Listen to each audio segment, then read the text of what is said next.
स्वागत है आप सभी का बायजूस क्लासेस में। हम एक साप्ताहिक सर्वेक्षण लेकर फिर से प्रस्तुत हैं आपके सामने और हमेशा की तरह यह सर्वेक्षण अंतर्राष्ट्रीय घटनाक्रम का आपकी ज़रूरतों को ध्यान में देखते हुए संपादित संकलित किया गया है। आपकी ज़रूरतें हैं प्रतियोगी परीक्षाओं में सफल होने की, अच्छे से अच्छे अंक लाने की। हमारा प्रयास हर बार यही रहता है कि हम आपको अंतर्राष्ट्रीय उस घटनाक्रम से परिचित कराएं जिसका प्रभाव हमारे राष्ट्र हित पर पड़ता है, हमारी विदेश नीति पर पड़ता है, हमारे राजनय पर पड़ता है और न केवल हमारे राजनय और हमारे राष्ट्र हित पर पड़ता है, सारे संसार भर के अंतर्राष्ट्रीय समीकरण इनके अनुसार परिवर्तित होते रहते हैं।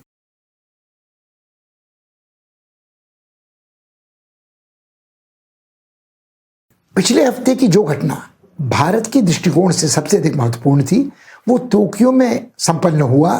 क्वाड के विदेश मंत्रियों का एक सम्मेलन था। अभी जो क्वाड की परियोजना है ये एक महत्वाकांक्षी परियोजना थी जिसको मुखर किया था सबसे पहले जापान के पूर्व प्रधानमंत्री शिंजो एबे ने।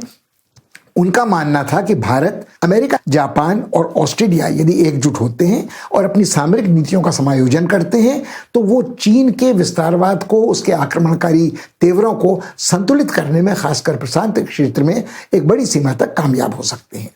मगर आज बात ये स्मरणीय है कि आज शिंजो एबे वहाँ नहीं है और उनके उत्तराधिकारी भले ही उनकी नीतियों को जारी रखने का संकल्प करते हैं मगर उनसे शायद उतनी सक्रियता की उम्मीद क्वाड के बारे में नहीं की जा सकती है जितनी शिंजो एबे के साथ की जाती थी। अभी हमें देखना होगा कि जापान का क्या रवैया, क्या रुख क्वाड के प्रति रहता है। क्वाड के इस सम्मेलन में भारत के विदेश मंत्री जयशंकर ने जो भाषण दिया उससे कुछ उनके आलोचकों को निराशा हुई। उन्होंने टीका टिप्पणी की, ये तो बड़ा सपाट बयान था, उन्होंने कोई खास बात कही नहीं। वो ज़रूरत से ज़्यादा एहतियात बरत रहे थे कि चीन नाराज़ ना हो जाए जिससे भारत को कोई लाभ होने वाला नहीं है। मगर जयशंकर ने जो 2-3 बातें कही थी उनको रेखांकित करने की ज़रूरत है। जयशंकर ने बड़े कौशल के साथ एक तनी रस्सी पे अपना संतुलन बनाए रखते हुए जो आचरण किया वो प्रशंसनीय है। उन्होंने चीन को याद दिलाया, जो बारंबार वो उभय पक्षी वार्ताओं में भी याद दिलाते रहते हैं। बिना उन्होंने चीन का नाम नहीं लिया। उन्होंने कहा कि भारत किसी के विरुद्ध कोई मोर्चाबंदी नहीं करता है मगर भारत की प्रतिबद्धता, भारत का संकल्प यह है कि अंतर्राष्ट्रीय संबंधों में अंतर्राष्ट्रीय कानून का आदर होना चाहिए, अंतर्राष्ट्रीय विवादों के निपटारे के लिए शांतिपूर्ण संवाद की महत्ता को स्वीकार किया जाना चाहिए और जो परंपराएं राजनयिक की हैं, जो नियम हैं आचरण के, rules and regulations of conduct in international relations, उनका सम्मान सभी देशों को किया जाना चाहिए और किसी भी देश को दूसरे देश की संप्रभुता और उसकी सीमाओं का अतिक्रमण नहीं करना चाहिए। अब ये सारी बातें चीन के संदर्भ में भारत पहले भी कह चुका है, चीन के साथ उभय पक्षीय वार्ताओं में भी कह चुका है और इस बात को समझना हमारे लिए शायद महत्वपूर्ण है कि इसका कोई असर चीन पर आज तक हुआ नहीं है। जिस समय उन्होंने गलवान घाटी में हिंसक मुठभेड़ को अंजाम दिया उस समय भी तनाव घटाने के लिए संवाद जारी था।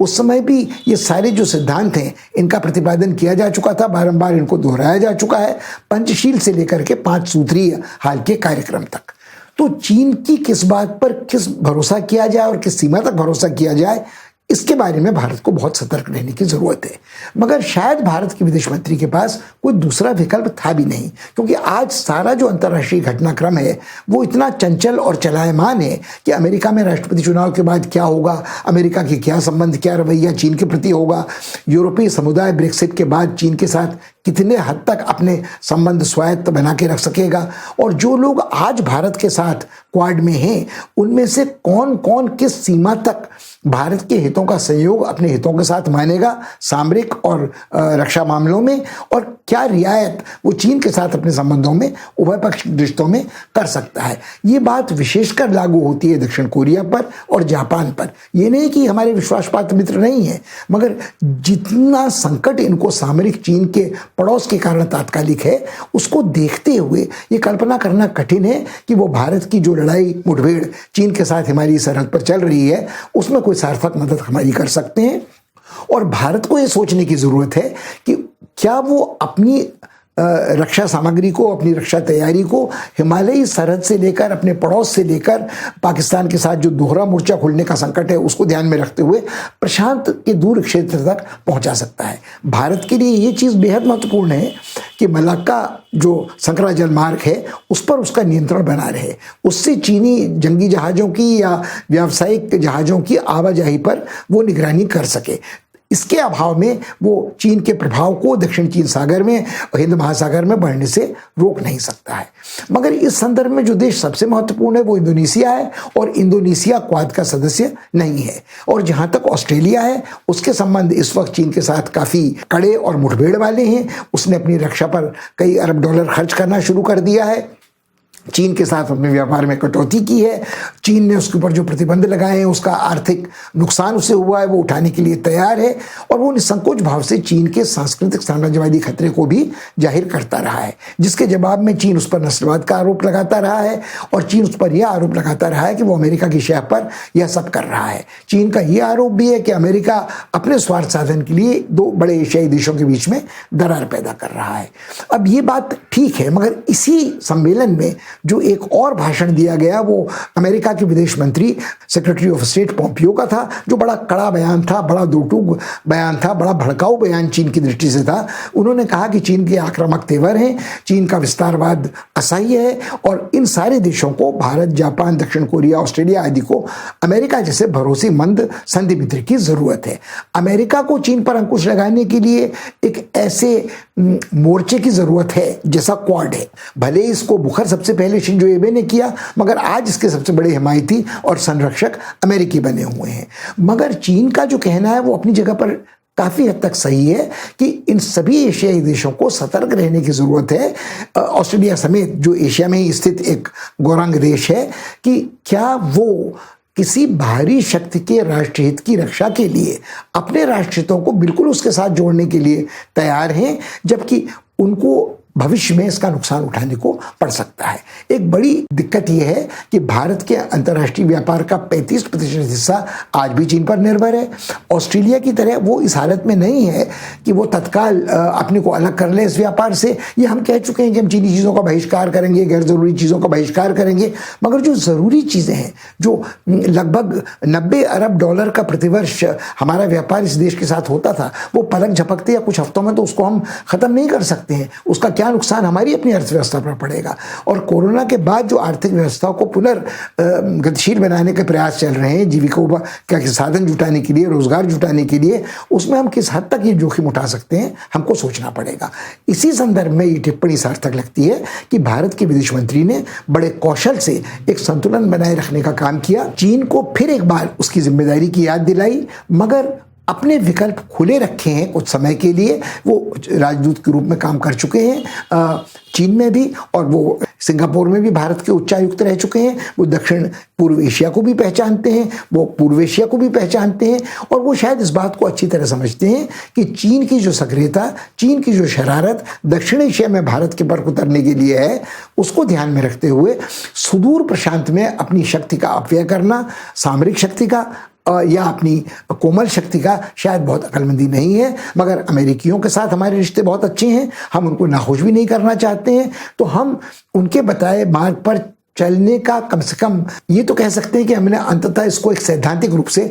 फिलहाल स्वीकार कर रखा है। एक और महत्वपूर्ण बात जो इस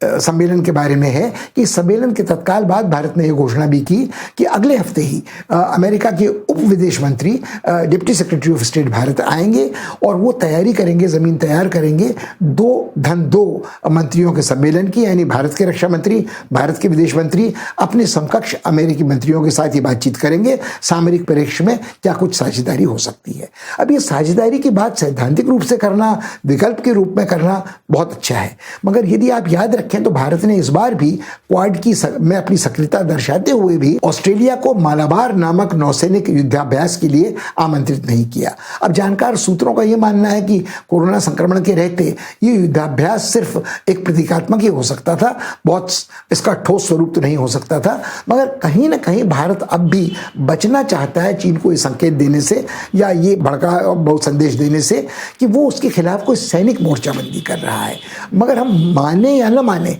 जैसा पोम्पियो ने कहा कि सामरिक साझेदारी का अर्थ सिर्फ सैनिक साझेदारी या सैनिक गठबंधन नहीं, इसका एक आर्थिक पक्ष भी है। और जब तक चीनी कंपनियां अपनी सरकार के साथ एक खुफिया गठजोड़ में लगी रहती हैं और बाहरी देश को किसी को पता नहीं चलता कि उनकी नीतियां कितनी पारदर्शी हैं, कितनी अपारदर्शी हैं, और चीन अपने देश में किसी बाहर वाले को आने नहीं देना चाहता है, तो आने नहीं देता है, तो कब किस हद तक संसार के दूसरे देश चीन पर भरोसा कर सकते हैं।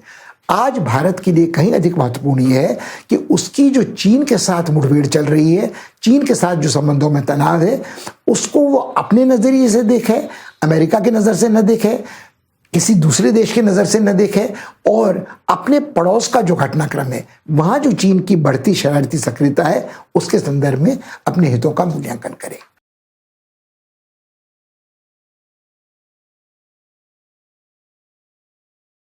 पिछले सप्ताह की एक और घटना जिसने भारत को आशंकित किया है और जिसका थोड़ा गंभीरता से विश्लेषण करने की जरूरत है, वो एक चीनी पूर्व विदेश मंत्री की श्रीलंका यात्रा है। ये चीनी पूर्व विदेश मंत्री आज वर्तमान पोलिट ब्यूरो के सदस्य हैं, बड़े महत्वपूर्ण नेता हैं, सामरिक मामलों के जानकार हैं और उन्हें विशेषज्ञ माना जाता है दक्षिण पूर्व एशियाई और दक्षिण एशियाई मामलों का। इस यात्रा का बड़ी गर्मजोशी से स्वागत किया श्रीलंका के राष्ट्रपति गोटाबाया राजपक्सा ने, और उन्होंने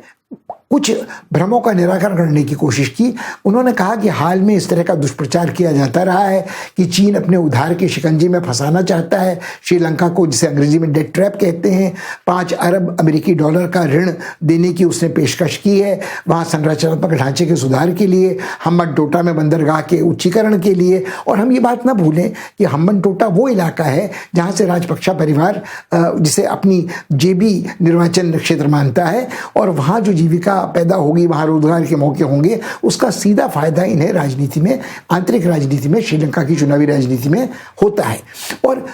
पिछले कई दिनों से, कई महीनों से ये सारी परियोजनाएं ठंडे बस्ते में पड़ी थी। उसका शायद एक कारण ये था कि श्रीलंका की राजनीति में थोड़ी अस्थिरता थी, चीन थोड़ा इधर उधर उसका ध्यान भटका हुआ था, कहीं भारत के साथ मुठभेड़ में, तो कहीं चीनी सागर में आक्रामक अग्रसर करने प्रसार की ओर, कहीं प्रशांत महासागर में उसकी दृष्टि अटकी थी, तो कहीं अफ्रीका में वन बेल्ट वन रोड के कार्यक्रम को वो गतिशील बनाने में लगा हुआ था। और इस सब के अलावा अमेरिका के साथ जो उसका वाणिज्य युद्ध चल रहा था, अमेरिका ने उस पर आर्थिक प्रतिबंध लगाए थे, उनके कारण चीन शायद उतनी तवज्जो श्रीलंका को नहीं दे पाया था। अब यहां रोचक विषय यह है कि श्रीलंका के राष्ट्रपति ने यह कहा कि चीन ने कुछ यहाँ साजिश नहीं की थी, वो तो हमने उनसे अनुरोध किया था कि हमारे विकास कार्यक्रमों में वे हिस्सेदारी करें, हमारी मदद करें, और उन्होंने इसमें पहल की। उन्होंने यहाँ तक जाकर कहा कि हम तो चीन के आर्थिक विकास को अपना आदर्श मानते हैं और हम उन्हीं के पद चिन्हों पर चलकर अपना आर्थिक विकास करना चाहते हैं। अब ये स्थिति गंभीरता से सोचने लायक है, विश्लेषण करने लायक है, क्योंकि चीन का जो आर्थिक विकास है वो पूंजीवाद और राज्य की एक दलीय पार्टी की तानाशाही का संयोग है। लगभग यही स्थिति आपको देखने को मिल सकती है श्रीलंका में, जहां एक राजनीतिक दल का वर्चस्व है, लगभग तानाशाही वाला नेतृत्व है, और वहां भी राज्य का प्रभुत्व वहां के आर्थिक विकास के कार्यक्रमों पर हो सकता है, और पूंजीवादी विकल्प को बहुत पहले से श्रीलंका अपना चुका है। तो मुझे लगता है कि जब वो कहते हैं हम चीन के आर्थिक विकास के मॉडल का अनुसरण करेंगे, तो भारत को चौकन्ना होने की जरूरत है। इसके कुछ ही दिन पहले वहाँ के प्रधानमंत्री, श्रीलंका के प्रधानमंत्री, राष्ट्रपति के बड़े भाई महिंदा राजपक्षा भारत आए थे, और उन्होंने इस बात को दोहराया था कि भारत के साथ हमारे संबंध ऐतिहासिक हैं, अटूट हैं, भाईचारे वाले हैं, हमारी भाषा का रिश्ता है, हमारा बोली का रिश्ता है, सांस्कृतिक सद्भाव, समन्वय, सामंजस्य हमारे बीच में है। मगर ये सब कोमल शक्ति की बातें हैं। दूसरी ओर चीन जो कुछ श्रीलंका में कर रहा है, वो अपनी कठोर शक्ति का, सैनिक शक्ति का, अपनी आर्थिक शक्ति का प्रदर्शन कर रहा है। हम ये बात पहले भी कह चुके हैं कि भारत के पास उतने आर्थिक साधन नहीं है कि वो वादे सच्चे झूठे कर सके पड़ोसियों से कि कई अरब डॉलर उनके विकास के लिए देगा, मगर उसको शायद ये बात ध्यान में रखने की ज़रूरत है कि यहाँ यदि चीन एक बार अपने पैर जमा लेता है, तो भले ही श्रीलंका ये कहे कि हम्बनटोटा के बंदरगाह में किसी नौसैनिक अड्डे के निर्माण की संभावना नहीं है, चीन के वहाँ आने से कोई अंतर नहीं पड़ता, वो किसी के विरुद्ध गठबंधन नहीं होगा, मगर कुल मिलाकर इसका प्रभाव उस संकरे जलमार्ग में जो भारत से मलक्का होता हुआ हिंद महासागर के उस हिस्से में पहुँचता है जो दक्षिण पूर्व एशिया का है, उस पर बाधा पड़ सकती है। और यदि चीनी नौसैनिक जहाज़ों का, व्यावसायिक जहाज़ों का आना जाना यहाँ से हमारी निगरानी के अभाव में होता है, तो निश्चित रूप से ये हमारे हितों के प्रतिकूल होगा। जहाँ तक चीनी मेहमान का सवाल था, उन्होंने अपने भाषण में श्रीलंकाई राष्ट्रपति को ये पक्का भरोसा दिलाया कि चीन से ज़्यादा भरोसेमंद मित्र उस द्वीप का कोई नहीं हो सकता है। वो भरसक प्रयास करेगा कि श्रीलंका की एकता, अखंडता, संप्रभुता की पूरी रक्षा करेगा, रक्षा में मददगार बनेगा और आर्थिक विकास में मददगार बनेगा। इससे भी महत्वपूर्ण बात उन्होंने ये कही कि जहाँ कहीं भी श्रीलंका को कटघरे में खड़ा किया जाएगा मानवाधिकारों के उल्लंघन के आक्षेप में, वहाँ भी चीन उसके साथ कंधे से कंधा मिलाकर खड़ा रहेगा। ये बात उल्लेखनीय है। कुछ समय पहले जब महिंदा राजपक्षे भारत आए थे और एक संयुक्त विज्ञप्ति जारी हुई थी तो सब कुछ में सामंजस्य था, मगर एक बात में मौन था कि उन्होंने भारत के उस अनुरोध का या उस सुझाव का कोई जवाब नहीं दिया था कि क्या वो सत्ता का हस्तांतरण अल्पसंख्यकों को अर्थात जाफना के तमिलों को करने वाले हैं निकट भविष्य में, या उनके अधिकारों की रक्षा के लिए क्या प्रबंध सिंगल सरकार करेगी, सिंगल बहुलता वाली सरकार करेगी, और जो लोग बौद्ध नहीं हैं क्या उन लोगों के धार्मिक विचारों के, उनके मानवीय अधिकारों के संरक्षण का कोई प्रयास वहाँ किया जाएगा। निरंतर पिछले कई दिनों से, कई वर्षों से श्रीलंका की सरकार कटघरे में खड़ी की जाती रही है उस बल प्रयोग के लिए जिससे उसने उन्मूलन किया था लिट्टे के आतंकवादियों का। जब तक लिट्टे का गृहयुद्ध जारी था श्रीलंका की सरकार के खिलाफ, तब तक पूरे विश्व के लिए सबसे खतरनाक आतंकवादी लिट्टे था। मगर जब उनका उन्मूलन हुआ तो पश्चिमी देशों ने तत्काल ये गुहार लगानी शुरू कर दी कि श्रीलंका ने मानवाधिकारों का हनन किया है और इस युद्ध के दौरान जो मानवाधिकार युद्धापराध हुए थे उसका जवाब श्रीलंका की सरकार को देना चाहिए। भारत ने बहुत स्पष्ट समर्थन श्रीलंका की सरकार का नहीं किया है और उसका एक कारण यह है कि भारत की नज़र में जो तमिलों के हित जाफना में है, यानी सिंघल के तमिलों के, वो कहीं ना कहीं जुड़े हैं तमिलनाडु की द्रविड़ राजनीति के साथ। और जब भारत बात करता है सत्ता के हस्तांतरण की, मानवाधिकारों के उल्लंघन की या मानवाधिकारों की रक्षा की, अल्पसंख्यकों के धार्मिक सांस्कृतिक हितों की रक्षा की, तो कहीं ना कहीं वो एक संदेश श्रीलंका की सरकार को देता है कि भारत के लिए बहुसंख्यक सिंहलों की अपेक्षा अल्पसंख्यक तमिल जो जाफना में हैं उनके अधिकार अधिक महत्वपूर्ण है। और यहीं कहीं ना कहीं वो टकराव शुरू होता है जब जो हमारी अतीत की गलतियां हैं शांति रक्षक दस्ते के दिनों से आज तक की, उसमें तमिलनाडु की सरकार को ये लगता रहता है कि कहीं ना कहीं एक हितों का टकराव बुनियादी श्रीलंका के हितों में और भारत के हितों में है। मुझे लगता है कि भारत सरकार को इस बात के बारे में विशेष रूप से प्रयत्नशील रहना चाहिए, चीन की सक्रियता को वहाँ देखते हुए कि हम अपने हितों को एक सीमा से अधिक तमिलनाडु की द्रविड़ राजनीति के साथ न जोड़ें। हम संपूर्ण भारत के इस पूरे दक्षिण एशियाई उपमहाद्वीप में सामरिक हितों को देखते हुए, खासकर जो चीन के साथ हमारी मुठभेड़ लद्दाख में हो रही है, पाकिस्तान के साथ दूसरा मोर्चा खोलने का संकट है, जो चीन की सक्रियता नेपाल में है, जो चीन पैर पसारने की कोशिश कर रहा है बांग्लादेश में, वो लालच देकर वहाँ बड़े पैमाने पर संरचनात्मक ढांचे के विकास में सहायता का, आर्थिक सहायता का, कहीं ना कहीं हमने जो नागरिकता कानून में संशोधन कर कुछ कड़े शब्दों का प्रयोग किया है जो शायद अशोभनीय थे, अशालीन थे, जिनसे बांग्लादेश खिन्न हुआ है, उस सबको ध्यान में देखते हुए हमको ये प्रयास करना चाहिए कि हमारी श्रीलंका के साथ संबंध उभय पक्षीय पूरे दक्षिण एशिया के संदर्भ में हो और बहुत ज़्यादा हम उसको तमिलनाडु की राजनीति के साथ जोड़कर बार बार न देखें।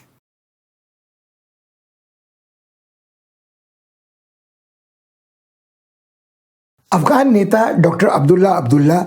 एक महत्वपूर्ण नेता अफगानिस्तान के हैं। वो एक से अधिक बार राष्ट्रपति पद का चुनाव लड़ चुके हैं, ये दावा कर चुके हैं चुनाव जीता उन्होंने था, मगर जो पंचायत का फैसला हुआ है उसमें उन्हें साझा करना पड़ी है शक्ति। वो राष्ट्रपति घोषित नहीं हुए हैं, मगर कभी उनको मुख्य कार्यकारी अधिकारी कहा जाता है अफगानिस्तान का। तो आज वो एक उनका जो उनकी उपाधि है वो और भी ऊंची है, वो ये है कि वो सर्वोच्च परिषद के अध्यक्ष हैं जो तालिबान के साथ बातचीत कर रही है और शांति पुनर्स्थापित करने के लिए अफगानिस्तान में सक्रिय है। उन्होंने पिछले हफ्ते दौरा किया भारत का और पाकिस्तान का, और उनका वो दौरा कई लोगों को लगा काफ़ी सफल था। उनका व्यक्तित्व करिश्माई है, वो मजे हुए राजनयिक हैं, वो उर्दू बोलते हैं, पश्तो बोलते हैं, वैसे वो खुद ताजिक हैं, पठान नहीं हैं, अंग्रेज़ी बहुत बढ़िया बोलते हैं। पाकिस्तान के लोगों को उन्होंने रिझाया, भारत में भी उनका स्वागत हुआ। भारत में उन्होंने भारतवासियों को ये कहकर खुश किया कि जब जब वो भारत में आते हैं वो नए उत्साह से भर जाते हैं, वो नई ऊर्जा से भर जाते हैं। मगर ये सब बातें औपचारिक बातें भलमनसाहत की कहने के लिए राजनयिक शिष्टाचार की हैं। यदि आप ज़मीनी हकीकत को देखें तो अब्दुल्ला साहब इस बात को अच्छी तरह जानते हैं कि आज जब राष्ट्रपति ट्रंप ने ये घोषणा कर दी है कि क्रिसमस यानी बड़े दिन के पहले वो बची खुची अमेरिकी सैनिक टुकड़ियों को भी घर वापस बुला लाएंगे, जिसे अंग्रेजी में कहते हैं bring the boys back home for Christmas, तो उसके बाद काबुल की सरकार के लिए कोई सहारा समर्थन देने वाला संरक्षक नहीं बचा रहेगा। वो पता नहीं कितने दिन बची रह सकेगी तालिबान के बाद। उसने आज भी शिकायत करना शुरू कर दिया है कि तालिबान अपने वादे को नहीं निभा रहा है। वार्ता दोहा में चल रही है कतर में, मगर वो उनकी तालिबान के हमले निरंतर जारी हैं। वो सरकार को बदनाम करने में, कमज़ोर करने में लगातार लगे हुए हैं। दूसरी ओर तालिबान ये घोषणा कर चुकी है कि अफगानिस्तान की ज़मीन का 70 से अधिक प्रतिशत हिस्सा उनके कब्जे में है, उनके अधिकार में है, उनका शासन वहां चलता है। और उनका कहना है कि आज अफगानी गणराज्य इस्लामी सिर्फ नाम मात्र को है, मगर जब तालिबान वहां लौटेंगे तो शरीयत का कानून वहां फिर से कड़ाई से लागू होगा। ये बात भारत के लिए गंभीरता से सोचने की है, क्योंकि भले ही आप ये कहें कि अफगानिस्तान का मूल संस्कार इस्लामी है, मगर पिछले 20 वर्ष से वहाँ तालिबान का शासन नहीं था और शरीयत कड़ाई से लागू नहीं होती थी। महिलाएं बाहर निकल सकती थी, पढ़ाई लिखाई कर सकती थी, नौकरियां कर सकती थी, और सिनेमा देखने पर, नाच गाने पे उस तरह के प्रतिबंध नहीं थे जिस तरह के तालिबान के शासनकाल में थे। अब तालिबान प्रवक्ता दोहा में ये कहते हैं कि हम अपनी संस्कृति के अनुसार जीना चाहते हैं, हम अपनी परंपराओं के अनुसार जीना चाहते हैं। मगर अफगानिस्तान में ये भी एक सच है कि पूरी एक पीढ़ी तालिबान के वहाँ से निकाले जाने के बाद पैदा हुई है, बड़ी हुई है, जो 20-21 वर्ष की है, जिसने तालिबान का शासन कभी देखा नहीं है। तालिबान के राक्षसीकरण की जो प्रचार समाचार मीडिया पर होता है उससे वो परिचित है। उनको लगता है यदि तालिबान आएंगे तो अफगानिस्तान जाने किस पाश्विक प्रागैतिहासिक युग में लौट जाएगा, और हो सकता है बहुत सारे लोग शरण लेने के लिए फिर अफगानिस्तान छोड़कर पाकिस्तान की तरफ आएं। जो भविष्यवाणियां हैं वो कुछ इस तरह की हैं कि अब्दुल्ला तो बहुत सफल व्यक्ति हैं और अवसरवादी राजनीति उनकी बहुत सफल रही है, तो हो सकता है वो फिर जीतने वाले पक्ष के साथ तालिबान के किसी एक ऐसे क्षत्र के साथ जुड़ जाएं जो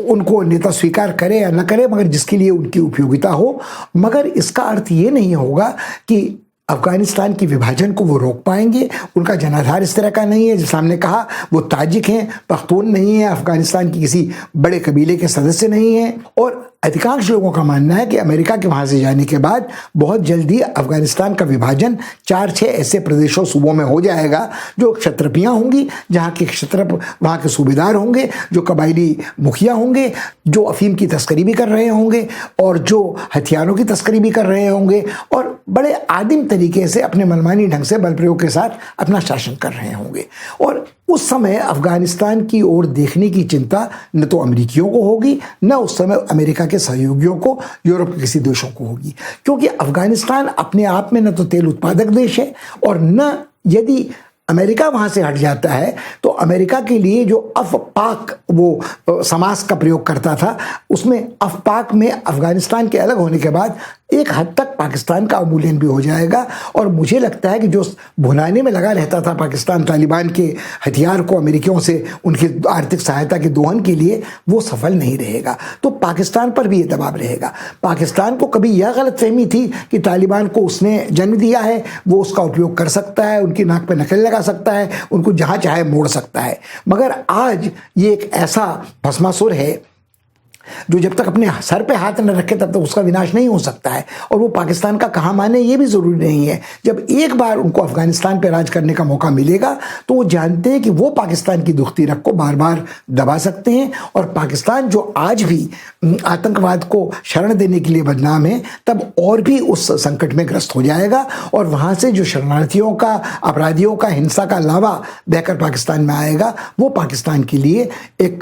कष्ट का सबब बनेगा। वो ऊँट की पीठ पर आखिरी तिनके का वाला बोझ होगा जो लगभग असह्य होगा। भारत के लिए चिंता का विषय यह है कि पाकिस्तान का वो सपना टूट रहा है अफगानिस्तान में कि उसे एक सामरिक गहराई मिलेगी। मगर भारत को भी जो अमेरिकी समझा रहे थे कि वो पाकिस्तान के खिलाफ दोनों मोर्चे खोल सकता है, पूर्व में भी और पश्चिम में भी, वो भी अब एक बहुत नासमझी और गलतफहमी वाली बात नजर आने लगती है। तो क्या भारत आज भी कई अरब डॉलर वहाँ के विकास कार्यों में लगाए, वहाँ के निर्माण कार्य में लगाए, या वहाँ अपने सैनिक दस्तों को रखे जो सुरक्षा प्रदान करें अंतर्राष्ट्रीय राजनयिकों को या उन संगठनों को जो अफगानिस्तान में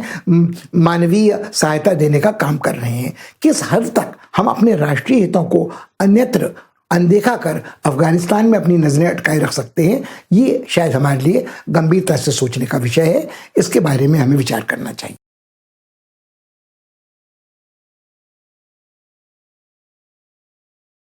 पिछले सप्ताह विश्व ने थोड़ी राहत की सांस ली, मगर ये राहत की सांस बहुत देर तक राहत वाली रही नहीं।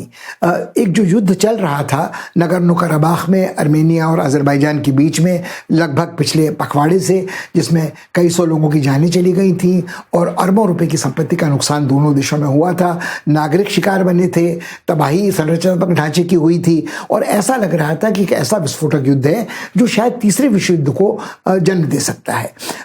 इसमें एक और रूस के हित जुड़े हुए थे जो अर्मेनिया का संधि मित्र था, दूसरी ओर तुर्की था जो खुलकर सहायता अजरबैजान की कर रहा था और एर्दोगान ये कह रहे थे कि तुर्की और अजरबैजान दो देश हैं मगर एक राष्ट्र हैं। और इसका एक पक्ष ये था कि ईरान इसकी अनदेखी नहीं कर सकता था। ईरान के जो पड़ोसी प्रदेश जुड़ते हैं अजरबैजान और अर्मेनिया से, वहाँ रहने वालों की कुछ संख्या, काफ़ी बड़ी संख्या इन संलग्न प्रदेशों में भी है और जाहिर है उनकी अपनी अपनी सहानुभूति अपने अपने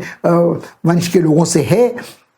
ईरान खुद भले ही शिया हो मगर उसकी जो हिस्सेदारी इस युद्ध में है वो प्रत्यक्ष न हो, मगर उसको सतर्क रहने की ज़रूरत है क्योंकि ईरान स्वयं निशाने पर लगातार चल रहा है अमेरिका के आर्थिक प्रतिबंधों के कारण। उसकी प्रतिस्पर्धा है सुन्नी मुसलमान विश्व के साथ, उसमें सऊदी अरब भी शामिल है, उसमें तुर्की भी शामिल है। मगर जो दिलचस्प बात और विडंबना इस पूरे संघर्ष की थी वो ये है कि आज ये कहा जा रहा है कि ये युद्ध विराम मानवीय कारणों से, रूस के हस्तक्षेप से, पुतिन के हस्तक्षेप से, उनकी मध्यस्थता से संभव हुआ है। पुतिन आज भी अपने को नेपथ्य में रखे हुए हैं। जो सारा क्रियाकलाप उनके नाम पर किया वो रूस के विदेश मंत्री ने किया। कहीं ना कहीं शायद पुतिन को लगता है यदि ये युद्ध विराम सफल नहीं रहा, शांति फिर से भंग हो गई तो उनकी प्रतिष्ठा को जोखिम हो सकता है। तो उन्होंने कहा तो सही कि उन्होंने सब प्रयास किया है, वो चाहते हैं कि यहाँ शांति पुनर्स्थापित हो, मगर युद्ध विराम होने के साथ साथ ये शिकायतें दोनों पक्षों ने करना शुरू कर दिया है कि दूसरा पक्ष युद्ध विराम का उल्लंघन कर रहा है। अब यदि ये युद्ध विराम सप्ताह भर भी नहीं चलता है तो निश्चित रूप से रूस की साख को नुकसान पहुंचेगा और वो मोहलत अंतर्राष्ट्रीय समुदाय को नहीं मिलेगी जिसमें शांतिपूर्ण संवाद से विवाद का निपटारा करने का प्रयास किया जा सके। एक विडंबना और है कि जो युद्धों के हथियार हैं उनके व्यापार से जुड़ी हुई है। अजरबैजान एक इस्लामी देश है मगर वो जिन हथियारों का प्रयोग कर रहा है वो उसने यहूदी यानी जिसे मुसलमानों का शत्रु समझा जाता है इजराइल से खरीदे हैं। इसके विरोध में अर्मेनिया ने अपने राजदूत को इजराइल से वापस बुला लिया है। इजराइल ने इस आक्षेप को नकारा है मगर कहीं ना कहीं रूस भी अरबों डॉलर के हथियार की बिक्री अपने इन दोनों पुराने मित्र राष्ट्रों को, अजरबैजान को और अर्मेनिया को करता रहा है। तो कहीं ना कहीं जो ये तुर्की के भेजे हथियार हैं, इजराइल से आए हथियार हैं, रूस के आए हथियार हैं, प्रक्षेपास्त्र हैं, इन सब के कारण ईरान को भी आशंका होती है क्योंकि ईरान के हाल के दिनों में रिश्ते चीन के साथ करीबी हुए हैं, पाकिस्तान के साथ करीबी हुए हैं और ये सारे शक्ति समीकरण असंतुलित होते नजर आ रहे हैं अजरबैजान में, नगोर्नो कराबाख में। और जहाँ तक तुर्की का प्रश्न है, तुर्की ने ये बात साफ कर दी है कि वो पीछे हटने वाला नहीं है, वो आखिरी क्षण तक पूरा साथ देगा अजरबैजान का। और अजरबैजान या अर्मेनिया की जो नई पीढ़ी है उसने लगभग पिछले 2016 के पहले कोई संग्राम आपस में देखा ही नहीं था। तनावपूर्ण संबंध थे मगर ये पूरी पीढ़ी वयस्क हुई है बिना किसी अतीत की यादों के। मगर आज जब ये गृह युद्ध दोबारा शुरू होता है तो वो सारे पुराने घाव कुरेद के हरे कर दिए गए हैं कि कब वंशनाश हुआ था, कब लाखों अर्मेनिया को तुर्कों ने मारा था, कब अजरबैजान वालों ने उनके प्रति अतिक्रमण किया था। ये सारी बातें जो हैं लोगों को फिर से याद आने लगी हैं और उन्हें अपनी सांस्कृतिक पहचान, अपनी सांप्रदायिक पहचान याद आने लगी है। तो एक और उसमें कहीं कहीं जनजातीय उपनस्लवादी तत्व है, कहीं एक और सांप्रदायिक तत्व है, कहीं एक और हथियारों की तस्करी का तत्व है, कहीं महाशक्तियों की प्रतिस्पर्धा का तत्व है। तुर्की की मुठभेड़ फ्रांस से भी है, तुर्की की मुठभेड़ अमेरिका से भी है। और तुर्की जब ये कहता है कि वो मुसलमानों को नेतृत्व प्रदान करने की कोशिश कर रहा है, तो कहीं ना कहीं ये आशंका उसके आक्रामक व्यवहार से सऊदी अरब के मन में होती है, खाड़ी देशों के मन में भी होती है। तो ये सारी बातें भारत के लिए सीधे सीधे महत्वपूर्ण भले ही ना हो, मगर हमारे हितों पर प्रभाव निश्चित रूप से डालती हैं, क्योंकि हमारी ऊर्जा सुरक्षा पश्चिम एशिया, मध्य एशिया के साथ जुड़ी हुई है, खाड़ी देशों के साथ जुड़ी हुई है। सऊदी अरब के साथ हमारे संबंधों में हाल में बहुत अच्छा सुधार हुआ है, और हमारे संबंधों का बड़ा अच्छा सुधार इजराइल के साथ भी हुआ है। हम भी इजराइल से हथियारों की खरीद फरोख्त करते हैं। तो भले ही ईरान आज जा चुका है पाकिस्तान और चीन के खेमे में, मगर जब ईरानी ये कहते हैं कि ओटोमन सल्तनत के पहले आखिर तुर्की के कुछ हिस्से, अजरबैजान और आर्मेनिया फारसी साम्राज्य का ही हिस्सा थे, तो उनका भी एक ऐतिहासिक दावा ऐसा आता है जो भविष्य में टकराव की बहुत सारी गुंजाइश पैदा करता है। और तुर्की के लिए जो संकट है कि वो कोरोना से भी जूझ रहा है, आर्थिक संकट से भी जूझ रहा है, एक दल की जो तानाशाही है उसके प्रति भी तुर्की में आक्रोश है, और जो कुर्दों में असंतोष अल्पसंख्यकों में तुर्की को लेकर है वो भी अपनी जगह पर बरकरार है। तो तुर्की भी चीन की तरफ इतना फैल चुका है अपने को एक प्रमुख अभिनेता दिखाने के लिए अंतर्राष्ट्रीय मंच में कि ये युद्ध उसके लिए थोड़ा निराशाजनक परिणाम ला सकता है।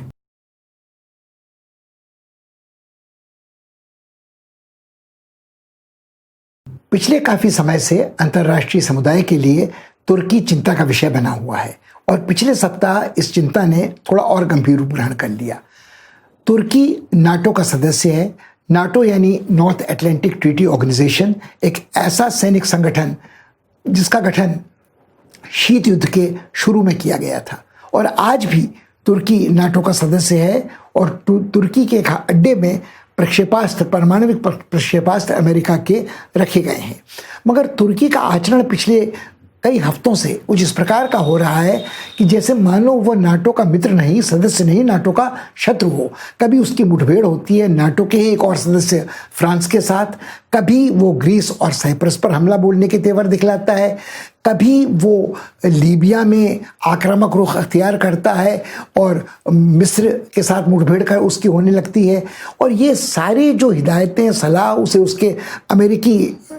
वरिष्ठ सलाहकार नाटो के सदस्य देते रहते हैं, उनकी वो निरंतर अवहेलना, उल्लंघन करता रहता है। उसने इस बात को तय कर लिया है कि वो स्थापित करना चाहता है कि जो वर्चस्व ओटोमन साम्राज्य का मध्य युग में था, संसार के समस्त मुसलमानों के नेता का, उसी खलीफा के पद को वो दोबारा ग्रहण करना चाहता है। एर्डोगान ये बात कई बार स्पष्ट कर चुके हैं, और उन्होंने इसको छुपाने का कोई प्रयत्न नहीं किया है। वो चाहे नगोर्नो कराबाख में अजरबैजान आर्मेनिया के बीच का युद्ध हो, चाहे वो खाड़ी देशों में कोई घटनाक्रम हो, चाहे वो पूर्वी भूमध्य सागर में कोई घटनाक्रम हो, वो अफ्रीका, यूरोप और पश्चिम एशिया के एक संगम में बैठे हैं और अपनी भू राजनीतिक स्थिति का पूरा फायदा उठाकर ये सब करने की कोशिश कर रहे हैं। एर्डोगान के आलोचकों का कहना है कि उनके सामने कोई विकल्प नहीं है। उनकी जो एक दलीय तानाशाही है उसके विरुद्ध तुर्की में आक्रोश बढ़ रहा है। जो अल्पसंख्यकों के मानवाधिकारों का उन्होंने उल्लंघन किया है, कुर्दों का, उसके कारण उनकी स्थिति संकटग्रस्त है। और जो आर्थिक संकट से उनका देश जूझ रहा है, और कोरोना की चपेट में आने के बाद वो आर्थिक मंदी और बढ़ी है, तो कहीं ना कहीं वो बाहर ये दिखाना चाहते हैं कि तुर्की का जो विस्तारवाद है, जो साम्राज्य की पुनर्स्थापना है, उससे वो अपनी आलोचना को कम कर सकें, अपनी जनता का ध्यान भटका सकें। मगर कहीं ना कहीं इस सैनिक मुठभेड़ के तेवर का जो खर्च है उसका बोझ भी तुर्की पर पड़ेगा ही पड़ेगा। तुर्की का ये मानना है कि पश्चिमी देश उसके खिलाफ सिर्फ इसलिए हैं कि एक इस्लाम द्वेष का तेवर उनके यहाँ है, और जिसको उनको एक प्रमाण मिल जाता है जब वो कहते हैं कि फ्रांस के राष्ट्रपति मैक्रोन जब कहते हैं संसार भर में इस्लाम संकट में है और इसी कारण इस्लाम के तेवर जिहादी हैं, तो वो इस्लाम द्वेष से पीड़ित हैं और कहीं ना कहीं इस्लामी देशों को अपने बचाव की मुद्रा ग्रहण करनी ही पड़ेगी। उनका ये भी कुछ लोगों ने उन पर यह भी आरोप लगाया कि क्यों उन्होंने S-400 प्रक्षेपास्त्र रूस से लिए जब वो नाटो के सदस्य हैं। तो इसका जवाब एर्डोगान के पास है। वो कहते हैं मैंने पहले प्रक्षेपास्त्र पश्चिमी अपने साथी संधि मित्रों से लेने की कोशिश की, वो हथियार बेचने को तैयार थे मगर टेक्नोलॉजी का हस्तांतरण करने को तैयार नहीं थे, जबकि रूस ने इसका आश्वासन दिया है, तो इसलिए मैंने रूस से ही इस विकल्प को स्वीकार किया। इसके दंड में उनको इतना ही कर देना पड़ा कि नाटो जिस लड़ाकू जहाज F-35-2 का विकास कर रहा था उसमें से इसकी तुर्की की भागीदारी अलग कर दी गई। मगर ये विचारणीय प्रश्न है कि क्यों अमेरिका या यूरोपीय समुदाय के कोई देश तुर्की को अनुशासित करने का कोई प्रयत्न नहीं कर रहे हैं। नाटो से उसे निकाले जाने की बात तो बहुत दूर की बात है। कोई उस पर अंकुश लगाने के लिए ये भी नहीं कह रहा है कि यदि उसने अपने आचरण को सुधारा नहीं तो उसके विरुद्ध भी वैसे ही आर्थिक प्रतिबंध लगाए जा सकते हैं जैसे और देशों के विरुद्ध लगाए गए हैं निरंकुश आचरण के कारण। हाँ, इतना हुआ है कि किसी डंडे का प्रयोग करने के बदले गाजर दिखा के उसे ललचाने का प्रयास आज यूरोपीय समुदाय कर रहा है। ब्रेक्सिट के बाद उन्होंने कहा कि यदि तुर्की ठीक आचरण करता है तो उसे एक अच्छा व्यापारिक समझौता यूरोपीय समुदाय के साथ करने को मिलता है। अब वो एक गुजरा ज़माना था जब तुर्की की इच्छा यूरोपीय समुदाय का सदस्य बनने की थी और उस घड़ी यूरोपीय समुदाय ने तुर्की को बाहर रखा था, ये आक्षेप लगाते हुए कि उसके यहाँ मानवाधिकारों का उल्लंघन होता है, कुर्दों के ऊपर अत्याचार हो रहे हैं और जब तक तुर्की सुधरता नहीं है तब तक वो यूरोपीय समुदाय का सदस्य नहीं बन सकता। आज तुर्की इस बात को भली भांति जानता है कि वह भले आर्थिक संकट से जूझ रहा हो, यूरोपीय समुदाय की खुद हालत बहुत अच्छी नहीं है। यूरोपीय समुदाय में फ्रांस और जर्मनी को अगर आप छोड़ दें तो बाकी बहुत सारे ऐसे देश हैं जो बहुत ही बुरी तरह आर्थिक विपदा का सामना कर रहे हैं और ब्रेक्सिट के बाद यूरोपीय समुदाय को नए संगी साथियों की जरूरत हो सकती है अपने व्यापार को संतुलित करने के लिए। तो तुर्की जानता है कि वो तुर्की का कोई उपकार नहीं कर रहे हैं, तुर्की को ललचाने की कोशिश कर रहे हैं। आज तुर्की इस स्थिति में है कि इस सुझाव को वो नकार दे और यही काम एर्दोगान कर रहे हैं। कुल मिलाकर जो घटनाक्रम हो रहा है उसके कुछ पक्ष हैं जो आने वाले दिनों में खुलेंगे। क्या तुर्की जिस तरह से आक्रामक तेवर लीबिया से लेकर पूर्वी भूमध्य सागर तक फैला रहा है और अब रूस के दक्षिणी कॉकेशस प्रदेश में भी सक्रिय हो रहा है, क्या ये बहुत देर तक अपनी स्थिति को यहाँ बरकरार रख सकता है? क्या इस आर्थिक बोझ को वो संभाल सकता है? क्या जो स्वदेश में आक्रोश का स्वर मुखर हो रहा है, विरोध का स्वर मुखर हो रहा है, उसका सामना एर्दोगान कर पाएंगे? आज भले ही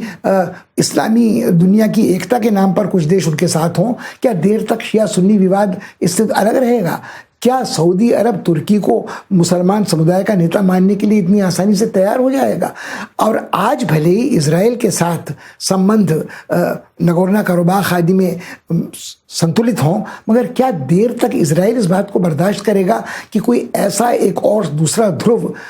शक्तिशाली सैनिक शक्ति के रूप में उभर के आए इस इलाके में? आज भले ही पुतिन के रिश्ते बड़े नज़ाकत वाले हों तुर्की के साथ सीरिया में या अन्यत्र, क्या देर तक पुतिन भी इस बात को बर्दाश्त कर सकते हैं कि बिल्कुल उनके पड़ोस में तुर्की इस तरह से सक्रिय हो जाए? तो मुझे लगता है कि ये सारी बातें आने वाले दिनों में देखने लायक होंगी, मगर भारत के हित के लिए निश्चित रूप से ये चिंता का विषय है, क्योंकि तुर्की पाकिस्तान के साथ है, मलेशिया के साथ है और भारत का विरोध निरंतर करता आ रहा है।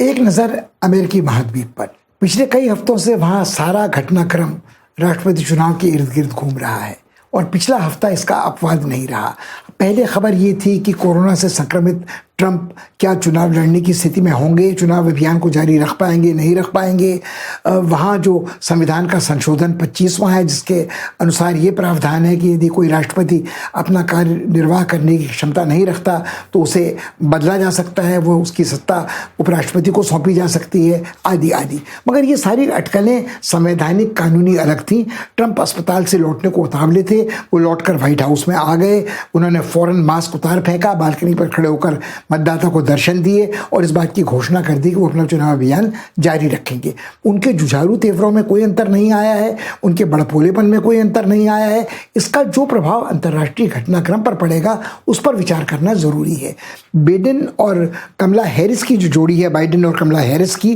वो लगभग 2.5 के आंकड़े की बढ़त लगातार अभी बनाए हुए हैं पिछले सप्ताह ट्रंप के ऊपर। ट्रंप इससे बौखलाए हैं और वो जितने भी बयान दे रहे हैं वो अंतर्राष्ट्रीय घटनाक्रम से संबंधित उतने नहीं हैं। एक अफगानिस्तान को छोड़कर जब उन्होंने कहा कि वहाँ से बची खुची सैनिक टुकड़ियाँ वो वापस ले आएंगे, उनका पूरा ध्यान अमेरिकी मतदाता को रिझाने पर लगा हुआ है। वो कोई ऐसा बयान नहीं देना चाहते अंतर्राष्ट्रीय घटनाक्रम पर जो विवादास्पद हो, जो उनको कहीं आगे फंसाए, खासकर रूस और चीन के विषय में। ईरान के प्रति उन्होंने कुछ कड़े प्रतिबंध और लगाए हैं जिनकी आलोचना हुई है, मगर ये बहुपक्षीय निर्णय नहीं था किसी अंतर्राष्ट्रीय संगठन का। यह अमेरिका के एक तरफा इदारेदार हस्तक्षेप का एक और उदाहरण था, जिसको शायद बाइडेन यदि जीत कर आएंगे तो बदल देंगे, मगर ये सारी भविष्य की अटकलबाजी है। उन्होंने इस समय वो सब कुछ भूल गए हैं, मैक्सिको को भूल गए हैं, ब्राज़ील को भूल गए हैं,